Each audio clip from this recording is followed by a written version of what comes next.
Certain things need to be dealt with, adjusted, living that life. And when I was living that life, it wasn't no ifs, ands, or buts. It wasn't no, oh, you get a pass. No, I was shot him, to be honest.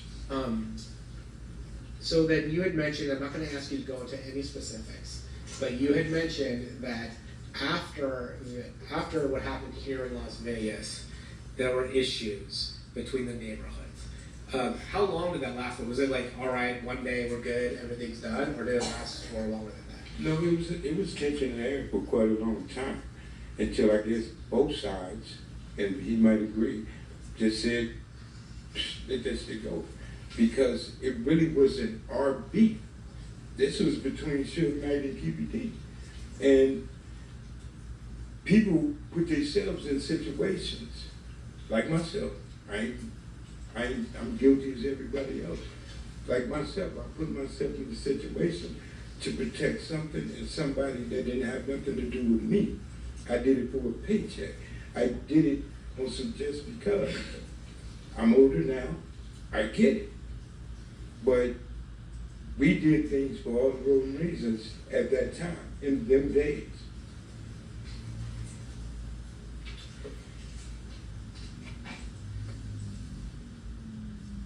Of course it doesn't.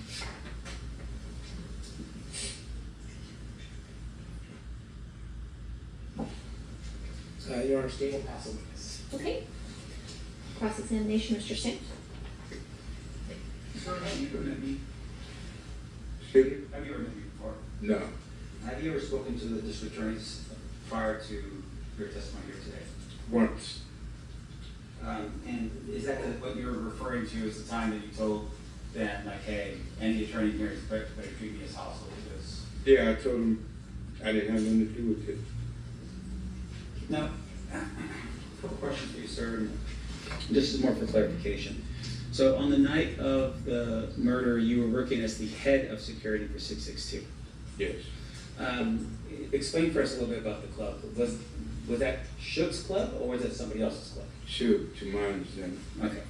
And when you were there as head of security, were you there, had you worked there as head of security prior to this particular night? We did a bit there once before. Yeah, same thing. Okay. And on this particular night, was this an event like some type of fundraiser or something for police officers or anything like that? Do you recall what the event was for? We wouldn't have been there. Okay. No. What was the reason for the event? It was Mike Tyson fight. Tyson was coming back. Tupac was supposed to perform like other people, and we was there for that. Okay. Can you describe for us how big the club is so that we can... 30 years ago, a little bit bigger than this room. So it's relatively, it's not like a two-story. It's no, not, it's you know, small. It's small. And in terms of the club itself, you were there and you were sharing with us that there were other people that were there. Yes. Law enforcement as well as I don't know, people from your side of town. Oh, law enforcement was outside. The Metro was saying, why y'all put words in my mouth? Sure. They were outside. Okay. We were on the inside. Wasn't no law enforcement mingling with us. So, as far as you know, law enforcement wasn't hired by Reggie Wright to provide additional security? No, this was Metro posted up all over the place. And so they were there specifically just like what, harass or just send a warning or what? No, they were there. Like when you have events in Las Vegas, everybody knows. You're going to see Metro here, every block. Yeah. They was posted up, which they do all the time. But you're telling me that as head of security, you do not know or you don't believe that Reggie Wright hired the Metro officers to come? I know for a fact he didn't hire the Metro police. Okay. Do you know how many people were on the payroll that night from your security team? Well, y'all do paperwork different than we did. Our paperwork was getting cash money. Our paperwork was what they call under the table. We had at least 30, 40 of my homeboys there. Reggie Wright Jr. and his security his company, the people work for him, that have nothing to do with what Suge paid us for working. So that was two different entities, Reggie and Suge. The homies was there for the Suge night. Reggie Wright hired his company to watch over Suge Knight people. Right. So his security did like the right thing. My security did what they ain't gonna do. You get what I'm saying? I get it. The police gonna walk you out of there. Mhm. We gonna drag you out of there. So it was a difference, but not on the same paper. Sure. And once again, the intent was to protect 662, right? To protect the club, protect the patrons that were going to go there, that kind of thing. Yeah. Okay. Now, in terms of your knowledge of what happened on that night, fair to say you weren't present when the shots had rung out. No, I wasn't there. Okay. And your testimony is that you had heard from other people initially that, hey, Tupac had been shot. Yes. And you had thought maybe other people were maybe relieved, thinking like, okay, it's not that big of a deal, he's gonna be okay. That's what came back to 662. People that went to the scene, and everybody said Tupac was talking. So everybody came back to the club saying he's gonna be all right. So people just went back to, me. Right. Now, in terms of the that night, you go back to Compton. You live in Compton. Yes. You still live in Compton? No. At the time you live in Compton, you go back to Compton, and you tell us that there was a lot of tension.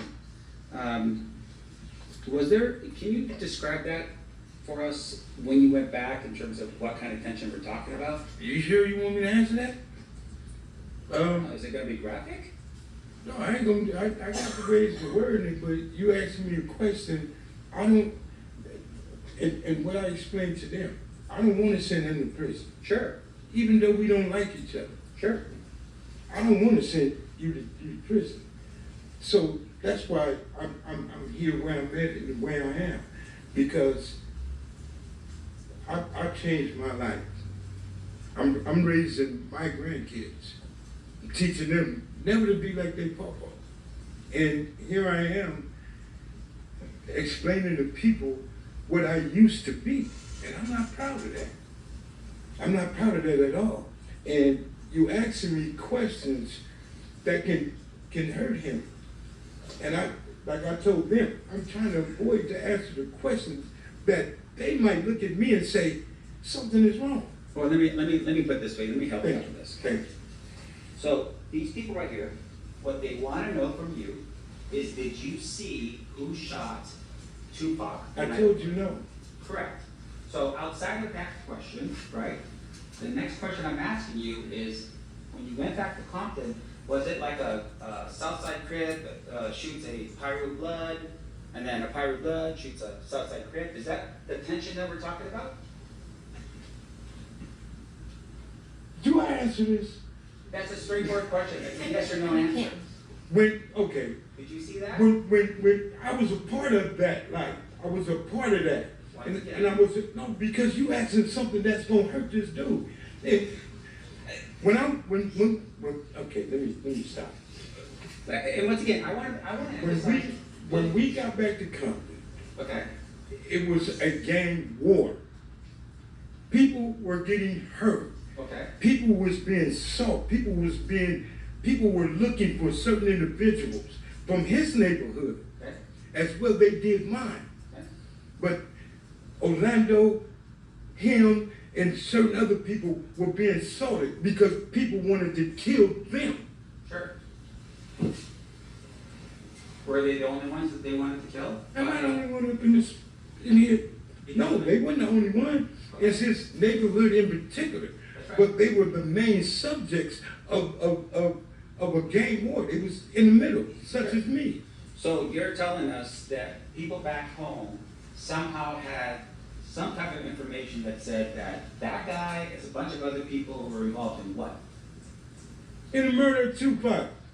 Okay. So my question to you. My question to you. Stop. Can you focus on me for a second, sir? Yeah, I will. And I apologize, I just want to make sure that we're clear, okay, for these people. In terms of that information, none of those people were there, right?